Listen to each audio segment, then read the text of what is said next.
দোস্ত, ঘটনা তো একটা ঘটে গেছে। ঘটনা ঘটে গেছে মানে কি হয়েছে? আমার বিয়ে ঠিক হয়ে গেছে।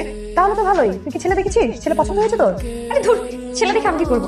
এতদিন বলার পর যে একটা ছেলে ঠিক করছে এটাই তো অনেক। এই, তোর এত সময় লাগলো কেন? আমি কতক্ষণ ধরে তোর জন্য অপেক্ষা করতেছি। আরে একটু পার্লারে গেছিলাম। আচ্ছা তোর হাতে ওগুলা কি? হাতে দাঁড়া, এই দেখ, শসা নিছে চোখে লাগানোর জন্য, টমেটো মুখে লাগানোর জন্য, কাঁচা হলুদ, ফেস প্যাক থেকে শুরু করে রূপচর্চা সবকিছু আছে। আমি কোনো রিস্ক নিতে চাই না। আরে বাবা তুই তো এমনিতেই ন্যাচারাল সুন্দরী, তোর কেন এগুলো দরকার? শোন, আমি চাই ছেলে আমাকে প্রথম দেখে ক্রাশ খেয়ে যাক। ছেলে যদি আমাকে পছন্দ না করে তখন কি হবে? আরে বাবা এমন কিছুই হবে না, চল। চল। ওরে চান্দু, তুমি?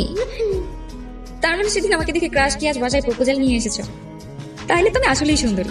আজ পিঠাগোছের উপপাদ্যের মতো প্রমাণিত হয়ে গেল। হায় আল্লাহ, এই জিনিস এইখানে কেন? আমার বাবা কি দেখে মেয়ের চয়েস করছে? দুনিয়ায় কি আর কোনো মেয়ে ছিল না? আসলে আমি কিন্তু সব করতে পারি। আমার বাবা মা একটু লাজুক তো।